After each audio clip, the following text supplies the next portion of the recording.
Hello and a very warm welcome. You're watching Gravitas with me, Molly Gambhir. Here's a look at what's lined up for you on the show tonight.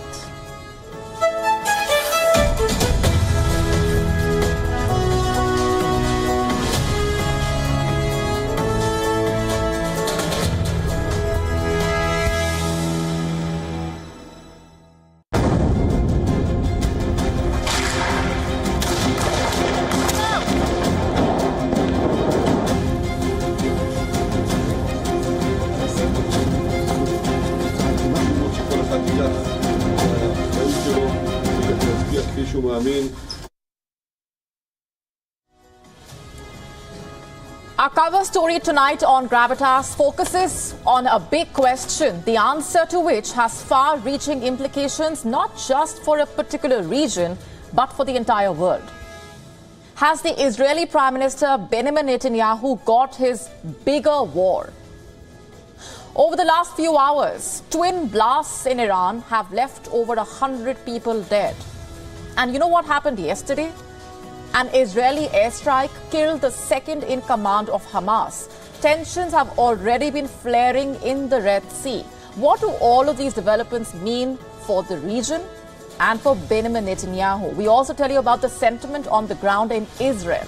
This and more coming up shortly as we get you the bigger picture. Also on the show for you tonight, we get to the story of the violence in Manipur. Who is supplying the weapons to the terrorists? Are arms from China and drugs from Myanmar to be blamed? The story about sex crimes in the virtual world as a 16-year-old is allegedly gang raped virtually. We tell you about the incident and how it raises serious questions. We also tell you about the remarkable journey of a 16-year-old darts maestro.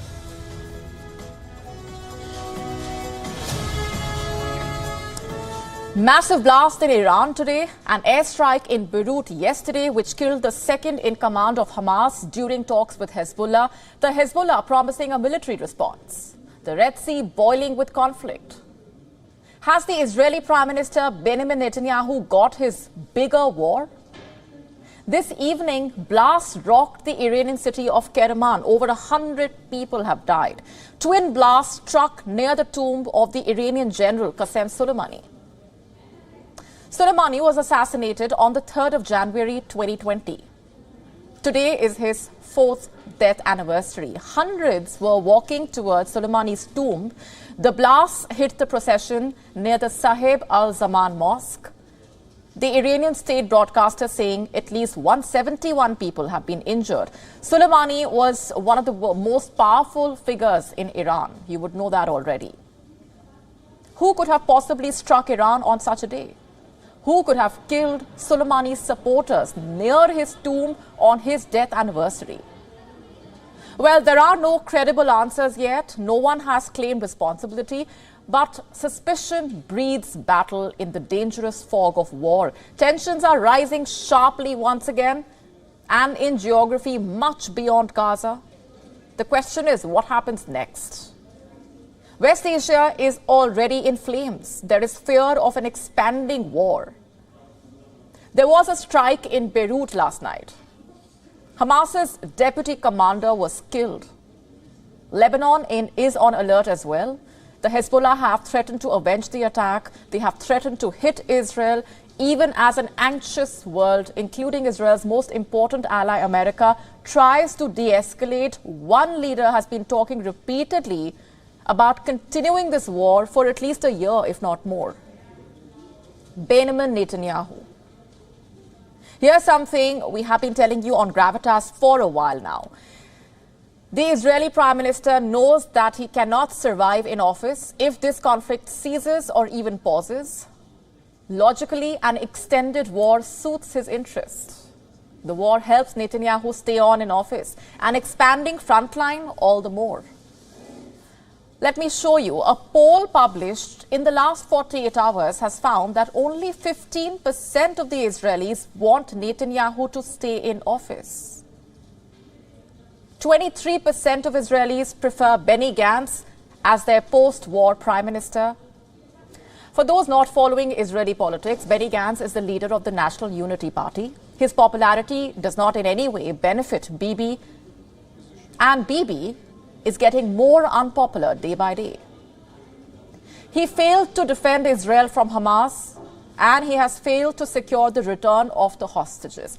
What's more, his ambitious judicial overhaul has now been overturned by the Israeli Apex Court. You see, it pours when it rains. And as per this poll, only 15% Israelis now want Netanyahu to remain in office after the war. Last night, Israeli forces struck Beirut, the Lebanese capital. The IDF hit the Hamas deputy leader, Saleh al-Arouri. Netanyahu killed two birds with a stone. He gets to tell the Israelis that his government continues to avenge the October 7 Hamas attack. By hitting Beirut, Netanyahu also gets to provoke Hezbollah and intensify conflict on the Lebanon front. The Lebanon-based terror group has been exchanging fire with Israeli forces since the beginning of the Gaza war. But so far, an all-out war has not broken out in Israel's northern border. Israel has been threatening a ground operation in Lebanon. In December, Israel's war cabinet said the time for a diplomatic solution is running out. It was Benny Gantz who said, and I'm quoting, "If the world and the government of Lebanon do not act to stop the fire towards northern communities and to push Hezbollah away from the border, the IDF will do that." Before that, the Israeli military said that its northern command along the Lebanese border is in a quote-unquote state of very high readiness. The IDF's chief of staff said, "We need to be prepared to strike if required." Hezbollah did not reciprocate to the verbal escalation by declaring war, but now, following last night's strike, the group has vowed to avenge Saleh al-Arouri's death. It has called the IDF strike a quote-unquote cowardly assassination operation carried out by the Zionist enemy in a barbaric aggression and a heinous crime. Is Netanyahu's plan falling in place? And to what length really is Bibi going to ensure nothing comes in the way of his plan? American press saying the White House was not kept in the loop with regard to the Beirut strike. Now, you should not be surprised. The Joe Biden White House, after all, has been wary that tit-for-tat attacks can escalate into a wider war. In other words, Biden and Bibi's end goals, as far as the war is concerned, are no longer matching. One wants to escalate, another is buckling under domestic and international pressure and trying to get two sides to talk and agree to a ceasefire.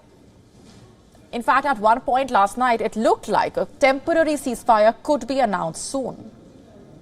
The Arab World News Agency broke the news that Hamas negotiators have waived the condition of a final ceasefire and the withdrawal of IDF soldiers in the ongoing talks for hostage release. In other words, Hamas was open to the release of 40 hostages. In exchange for what, you ask? 120 prisoners and a one-day ceasefire. And few minutes later, news came in of the Beirut strike. This, you see, was Netanyahu fighting his bigger war. But at what cost? Israeli hostages remain in Gaza. Women and children continue to die in Gaza. Benjamin Netanyahu, the world is watching you.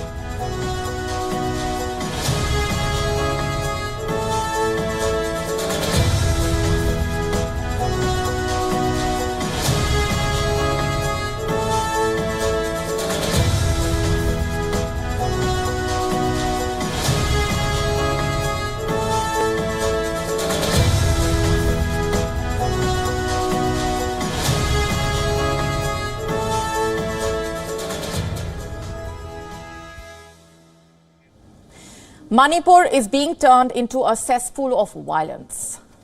Attacks and ambushes are being reported on a daily basis now. Terrorists are using advanced weaponry. The question is, where are they getting these weapons from? Who is lighting this fire in Manipur? Are drugs from Myanmar and arms from China behind the deaths in Manipur in India?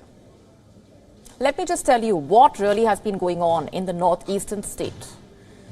On the 2nd of January, security forces were caught in an exchange of fire with terrorists in Moreh. Now, this is where the town is on the map, along the Indo-Myanmar border.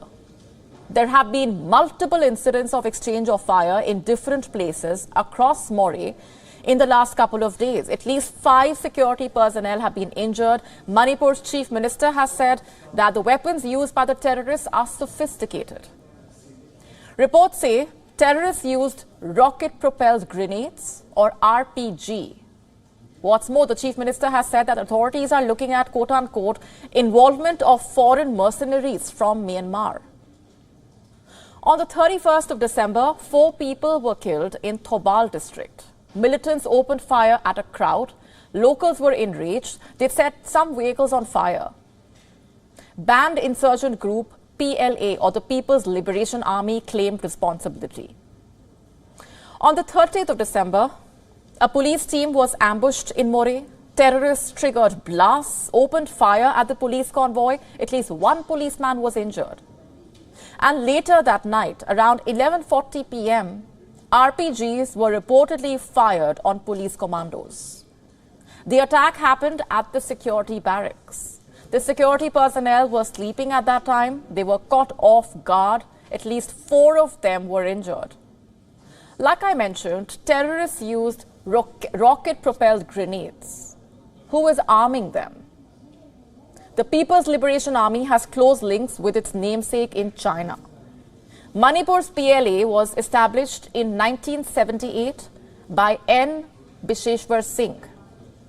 Some of the militants who joined this group were believed to have been trained in Tibet. Analysts also claim that China used the Kachin Independence Army in Myanmar to train some batches of the Manipur PLA in the 1980s. How much of this link remains and remains direct needs to be ascertained. Because now this is no longer just a case of ethnic violence. It is, you see, becoming an issue of cross-border terror. Manipur has been caught in ethnic fighting since May 2023. The fight is between 2 communities, the Meiteis and the Kukis. Meiteis make up 53% of Manipur's population. They live mostly in the Imphal Valley. Kukis, along with the Naga tribe, account for 40% of Manipur's population. They live mostly in the state's hilly districts. Are insurgents being sent in from across the border to fuel this fire? The Chief Minister of Manipur has vowed to take, quote-unquote, necessary measures to counter such terrorist activities, quote-unquote. What countermeasures can one really expect? India is reportedly ending the Free Movement Regime, or FMR, along the India-Myanmar border. FMR allows residents living near the India-Myanmar border to travel 16 kilometers across either side. You don't need documents for this movement. At least that has been the system since the year 2018. It was established under India's Act East policy, but it may change soon. And reports say the government is trying to crack down on insurgent activities and drug trade along the 1,643-kilometer Indo-Myanmar border. It spans across Manipur, Mizoram, Nagaland, Arunachal. The free border in these states has been used to smuggle in weapons and drugs. What happened on the 31st of December in Moreh was a fallout of a drug deal gone sour. The PLA claiming that it was targeting a local over unpaid drug money. In August last year, Assam police said in just a year they had seized drugs worth over rupees 1,600 crore in Manipur. Did this drug come from Myanmar? Was drug money used to fuel fire in the state?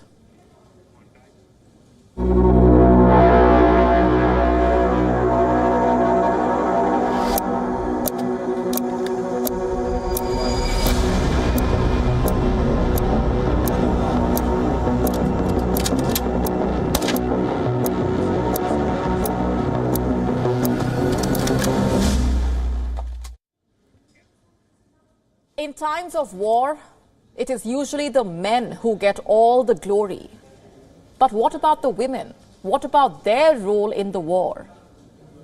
No, not only as victims, cheerleaders, or as trophies, but actually as fierce fighters on the battleground, as snipers who do not miss a target.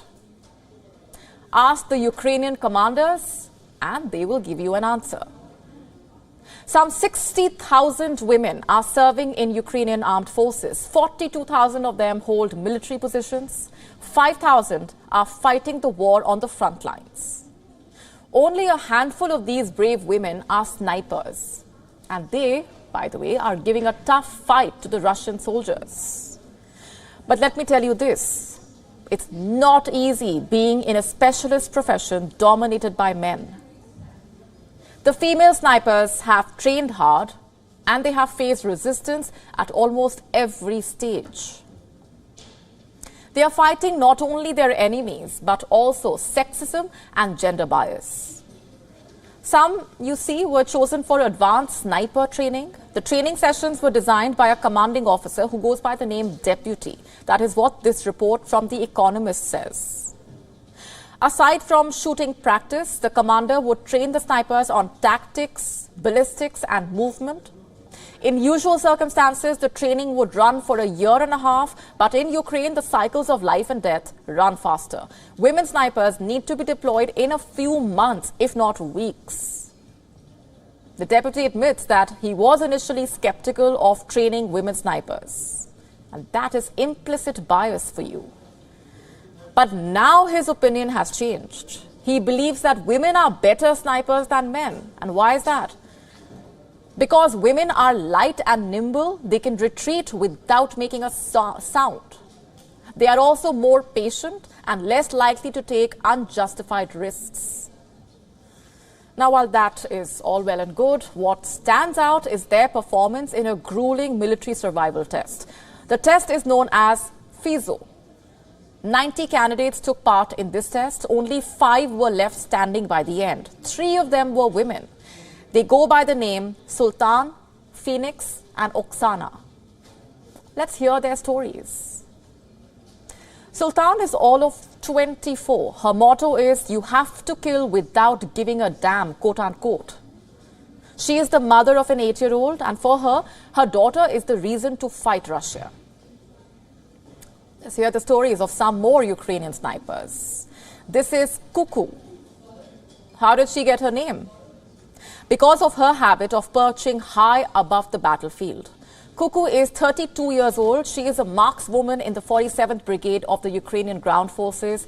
Cuckoo believes that women snipers are more patient than men. This is Evgenia Emerald. As mentioned in a BBC report, when she asked her commander what she could do, he confidently said Emerald would be a sniper. And so Emerald became one. And now she plays 2 roles, one of a sniper, one of a mother. Let me also tell you this. All these women are fighting in the war voluntarily. No Ukrainian woman is barred from leaving the country. They are under no obligation to enlist in the army, yet many are choosing to do so. Many have actually left their children, their husbands, and their parents behind. The female snipers are well aware of the risks involved. You see, snipers occupy a particular spot in military psychology. And if captured, they are singled out to set a horrifying example. And being a woman is unlikely to offer an advantage. A female sniper would be raped, humiliated, tortured, and then executed. That's why these women carry a grenade with them to blow themselves up. Can you imagine that? And what is the driving force, you wonder? It is the hope of a better future for their children. It is the dream to win the war.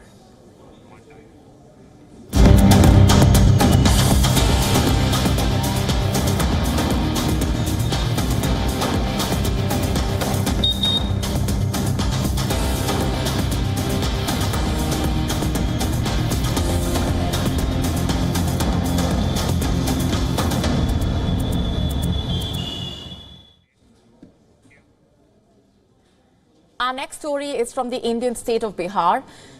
On Tuesday, it was asked by the Supreme Court of India to release a breakup of its caste survey data to enable those aggrieved to challenge the findings. What is all this about? Let me break it down for you. You see, on the 2nd of October 2023, the Bihar government released its much-awaited caste census report. The report basically highlighted the percentage of the backward classes in the state. According to the survey, extremely backward classes comprised 36% of the state's 13 crore population. Other backward classes formed 27.13% of the state's population, while the general category formed just 15%. The survey also said that the Yadavs were the largest caste in Bihar in terms of population. And immediately after the data was released, questions were asked about the Bihar government's intentions. Critics described it as an eyewash and a divisive tactic. They said the government of Bihar was trying to indulge in caste-based politics. In the months that followed, several petitions were filed by NGOs questioning the authenticity of the data and asking the Bihar government to make the data public. It's January 2024 and the government of Bihar has not done the needful, which is why the Supreme Court of India has intervened. On Tuesday, a two-judge bench presided by Justice Sanjeev Khanna and Justice Dipankar Datta asked the government of Bihar to release the data to the public, questioning as to what extent can it withhold the data. Let me quote an excerpt from the court's verdict. Breakup of the data should be normally made available because people, when they want to challenge a particular inference, that should be given. More than the report itself, what we are concerned about is that the breakdown of the data is not normally made available to the public, which leads to a lot of problems. The question is, to what extent can the government withhold the breakup of the data? Meanwhile, an advocate appearing on behalf of some of the petitioners pointed out that the matter has been pending before the court since last year. He said during this time, the Bihar government has used the survey to implement new measures. Let me quote his exact statement. Your lordships are repeatedly told nothing will happen, but the report is being implemented and reservation has been increased from 50 to 70%. This has been challenged before the Patna High Court. Since things are moving apace, in the meantime, we would like to argue for interim relief. Now, how did the court respond to this request? Well, it refused to grant any interim relief to the petitioners. It only asked the Bihar government to file a report on the caste survey. So at the end of the day, the Supreme Court did question the Bihar government's decision to conduct such a survey, but it refused to get into how this survey was being used for reforms. As for the matter, the case has been posted for further hearing on the 5th of February.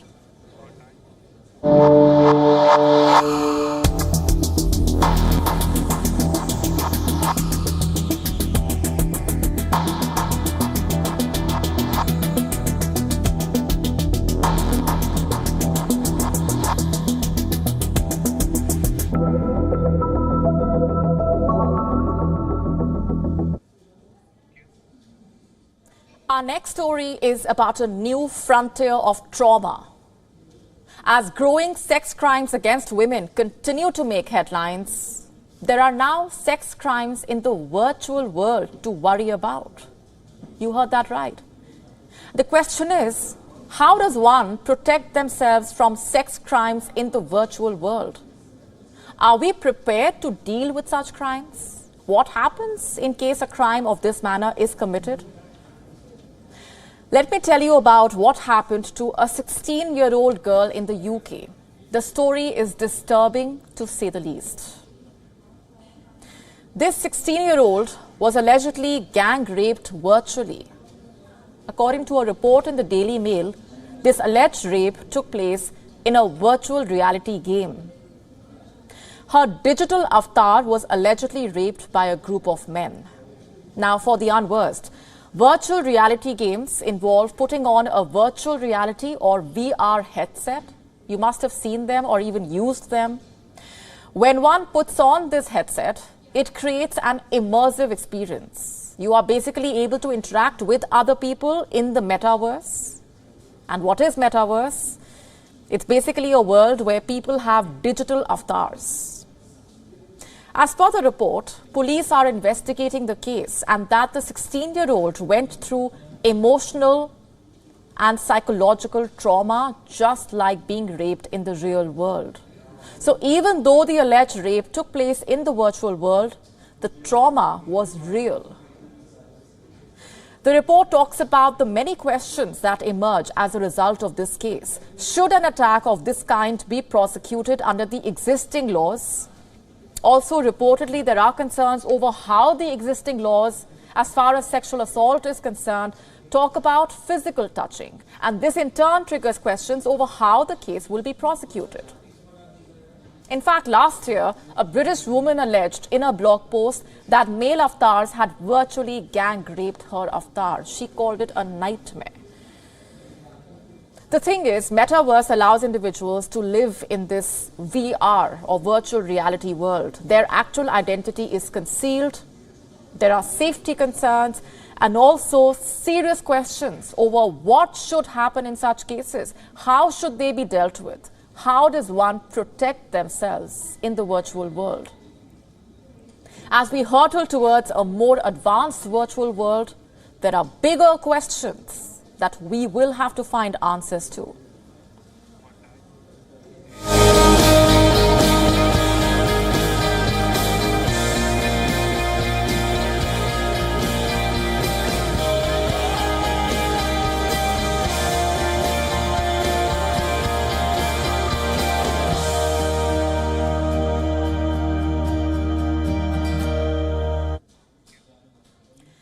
Let's now tell you about the remarkable journey of 16-year-old Luke Littler. He is on the verge of making history at the World Darts Championship. Hailing from Warrington in northwest England, Luke, known as the Nuke, is no ordinary teenager. He is a darts prodigy, captivating the world with his exceptional talent. He began his darts journey at only 18 months old. Just picture that, a toddler trying to emulate darts legends like Raymond van Beneveld and Phil Taylor. Around the time he was 4 or 5, Luke was competing on a standard darts board. And by 7 or 8, he was playing at regulation height and lengths. Darts has been a constant in Luke's life, marking his path dedicated to the sport. Behind most young prodigies lies a supportive family, and in Luke's case, his parents have been instrumental as far as his rise is concerned. As his most ardent supporters, they are filled with amazement and pride at his achievements. Luke's skills on the dartboard were not just making waves at competitions. After winning his first match at the PDC World Dart Championship, he became quite the social media sensation with a viral photo showing the world how he celebrated. And these moments highlighted the relatable side of this young athlete. But Luke's journey was not just about the viral moments. It was filled with impressive victories, and his path to the final has been nothing short of phenomenal. He defeated the Dutch legend, 56-year-old Raymond van Beneveld in the quarters. He then beat Northern Ireland's Brendan Dolan, a 50-year-old, to reach the semi-finals. His performance against 33-year-old Rob Cross, the 2018 champion, was remarkable. And this victory catapulted him into the final. The teenager has even received praise from his idol, Phil Taylor. While commentators like Wayne Mardle described him as exceptionally talented, his final opponent, 28-year-old Luke Humphreys, acknowledges the challenge that the 16-year-old Littler poses. The teenager's rise to fame is backed by a series of notable achievements. He won the England Youth Grand Prix in 2019, and in the year 2021, he became the England Youth Open champion. He claimed his first senior title at the Irish Open that year. His victories include the Welsh Open in 2022. He also won at the Isle of Man Classic, Gibraltar Open, British Classic. He is a back-to-back JDC World Champion, and he is the reigning World Youth Champion. Luke's social media following has now increased dramatically. His Instagram follower count exploded from 4,000 to over 450,000 as he progressed through this tournament. And every time he steps onto the stage, the crowd goes wild. His celebrity status is skyrocketing with every dart he throws. But for Littler, the focus is solely on the game. All these moments have led to a pivotal point in his career, and he now stands at the brink of becoming the youngest ever world champion in darts history.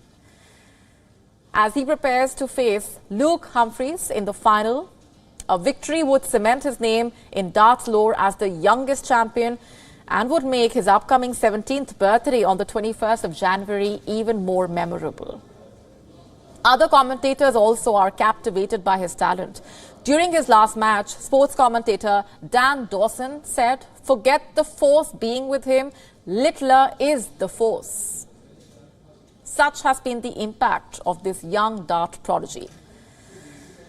And as we look ahead to the final, Luke Littler's journey stands as a compelling tale of talent and commitment, especially given his young age.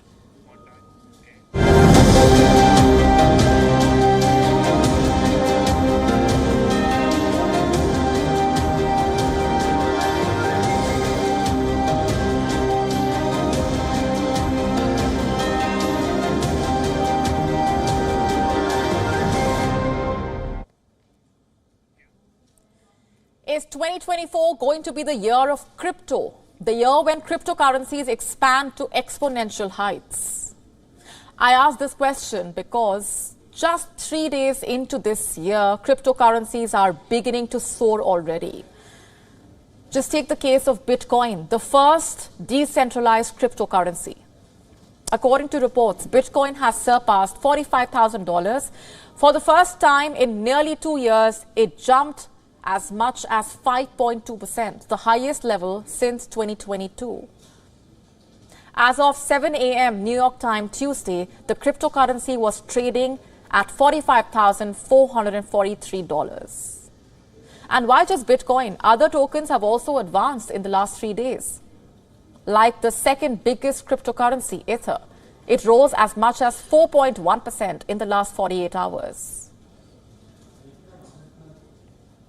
And then we have MicroStrategy, Bitcoin's proxy. It rose about 7.8%. Miner Marathon Digital jumped 11%. Crypto exchange Coinbase Global gained 4.1%. How exactly should we be viewing these trends and these numbers? Observers say that these trends indicate that 2024 is going to be a good year for crypto. They say that this year we will see cryptocurrencies recover from previous year's losses. More so given certain policy changes, like a decision by the U.S. Securities and Exchange Commission. Reports say it could approve the first ever Bitcoin ETF after years of opposition. And what would that decision mean? It would mean that investors can buy a product that tracks the price of Bitcoin without actually having to go to an exchange and hold the digital currency directly. The crypto industry, you see, is hoping that this decision will draw in a wide range of investors. According to another analysis, 2024 is going to be good for crypto because of Bitcoin halving. This is an event which happens every few years. In 2024, it is scheduled for the month of April. And this event could change how much Bitcoin is around, affecting its price. For the unversed, the Bitcoin halving is arguably the most important event in the cryptocurrency world. It takes place every 4 years. And under the process, the reward for mining Bitcoin transactions is cut in half. And this halving reduces the rate at which the new coins are created and thus lowers the available amount of new supply. Bitcoin was last halved in May 2022, causing a spike in its value. This year as well, the halving is expected to spike Bitcoin prices several times from its current value. The third reason why cryptocurrencies may do well in 2024 is the mainstreaming of artificial intelligence tools. You see, AI is dominantly used in predictive analysis, and this can be useful for crypto traders and investors. How exactly? Well, AI systems can spot patterns, trends, and correlations in historical market data that human traders may overlook. And this information can help the traders estimate the future price fluctuations and market patterns more accurately. In other words, AI can boost blockchain performance by examining network data and transactions. It can find bottlenecks, optimize consensus procedures, and scale networks. AI can also detect illegal activity and protect crypto users from fraud. The bottom line is this: the leaps being taken in the field of technology could greatly benefit the crypto users this year, but there is always a flip side. And these leaps in technology could also give hackers a chance to indulge in nefarious activities in a smarter way.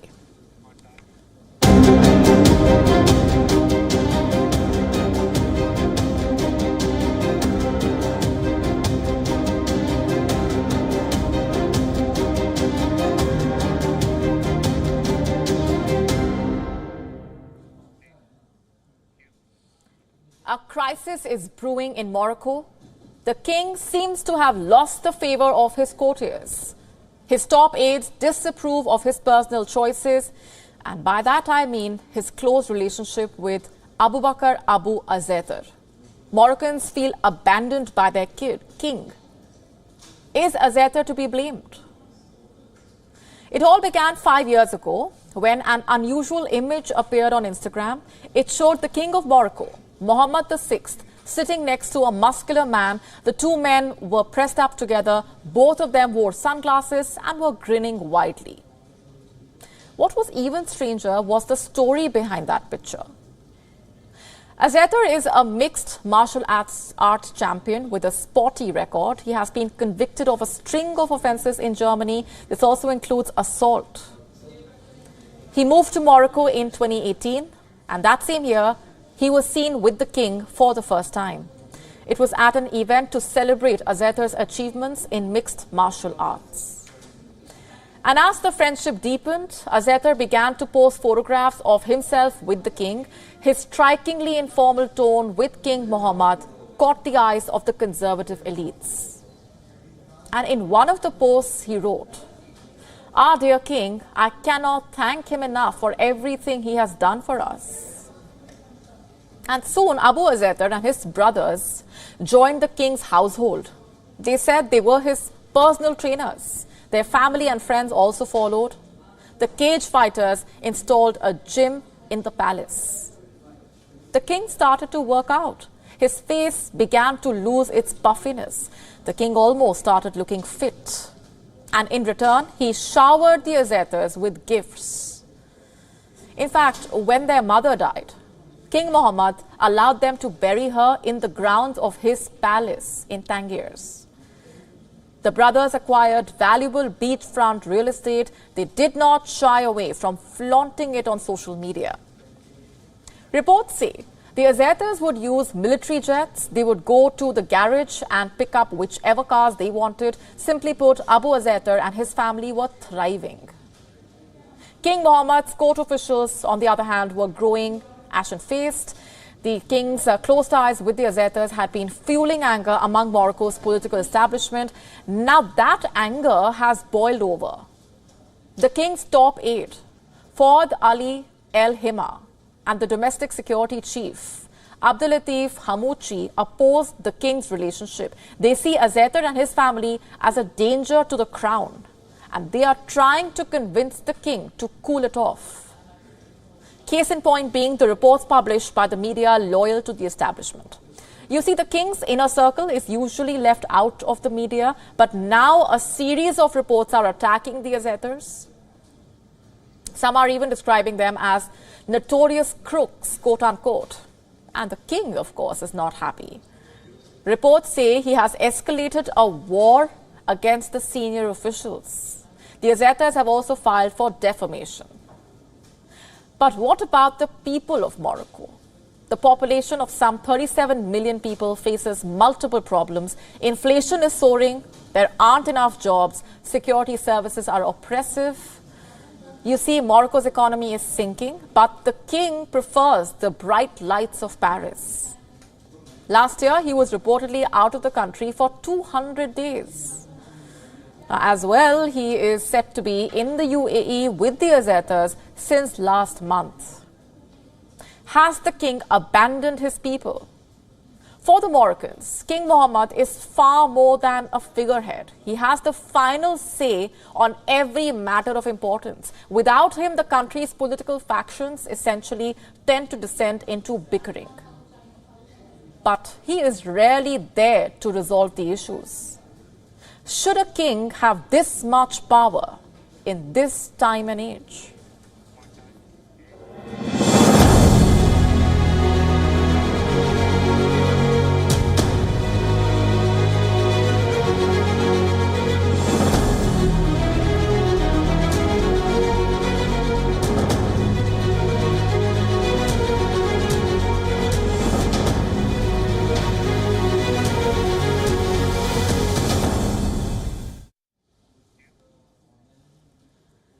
It is the 3rd of January. How are those New Year resolutions coming along? I hope you are following through. And if you have failed already, here's a question that you should be asking yourself. Just how realistic were those resolutions to begin with? Were the goals you set even achievable? And if the answer is no, this might be a classic case of the false hope syndrome.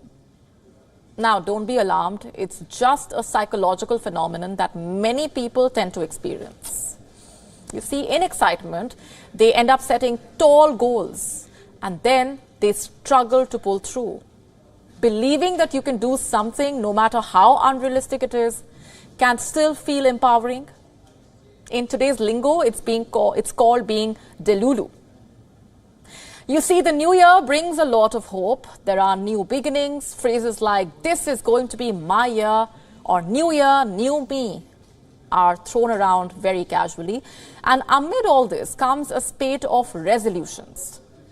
To shed 5 pounds, for example, to gain 5 pounds, to go out more, to stay in and rest more, to eat healthy, to spend less, so on and so forth. The list is long. Some brave it out, some give up by the first weekend itself. But why do people give up? Is it simply a question of willpower, or is there more to this? Maybe they expected too much from themselves.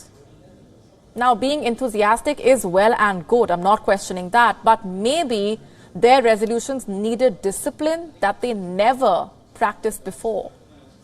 Or their lifestyle does not really allow them to do that.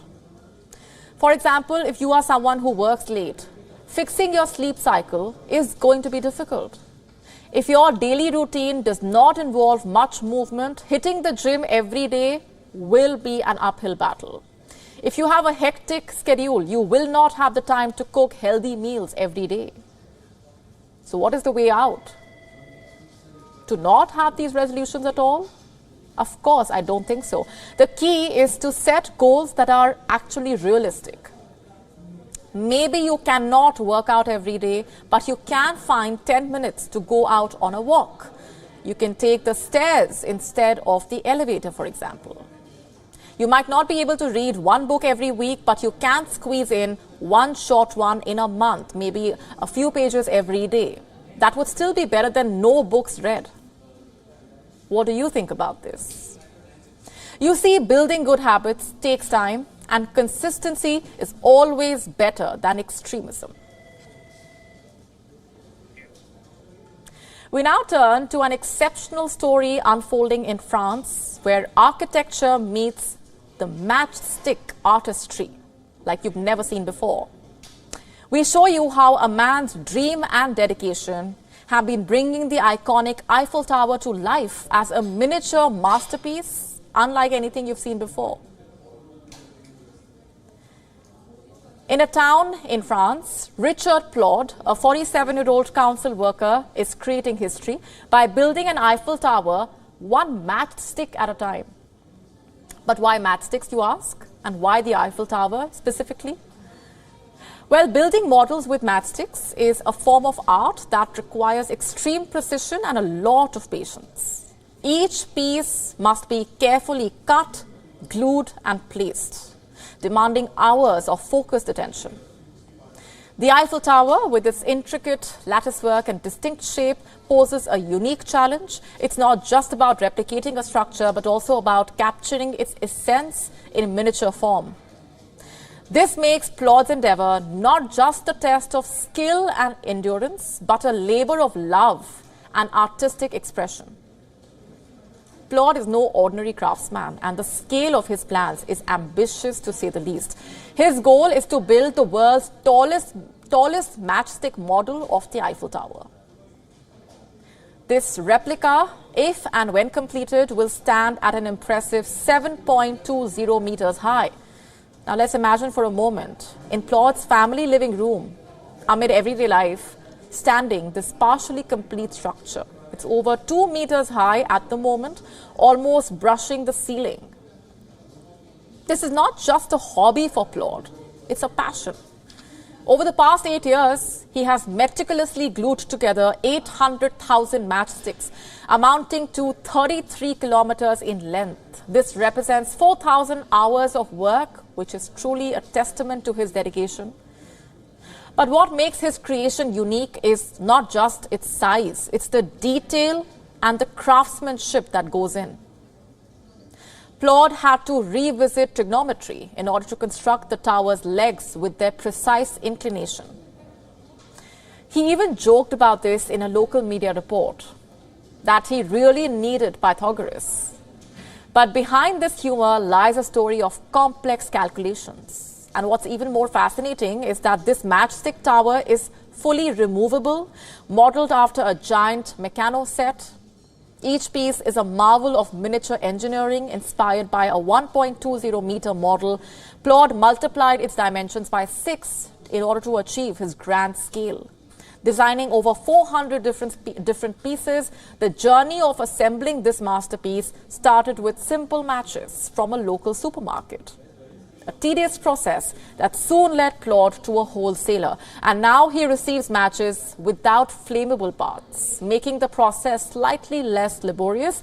But he does not have to cut off the matchstick heads. This weekend, the tower's lower part will meet its other segments, which are currently housed upstairs. The final assembly will be performed where his eldest son, Arthur, will be by his side.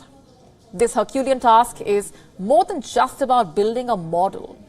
It's about securing a place in the Guinness Book of World Records. He aims to break the current record of 6.54 meters, which has been held by a Lebanese artist since the year 2009. But with his family's unconditional support, especially from his wife, Sandra, Claude's dream is close to becoming a reality. And to those who may mock his unusual hobby, Claude laughs it off and embraces the quirks of his journey, finding joy in every matchstick he glues. On that note, it's a wrap on this edition of Gravitas tonight. Thanks very much for watching.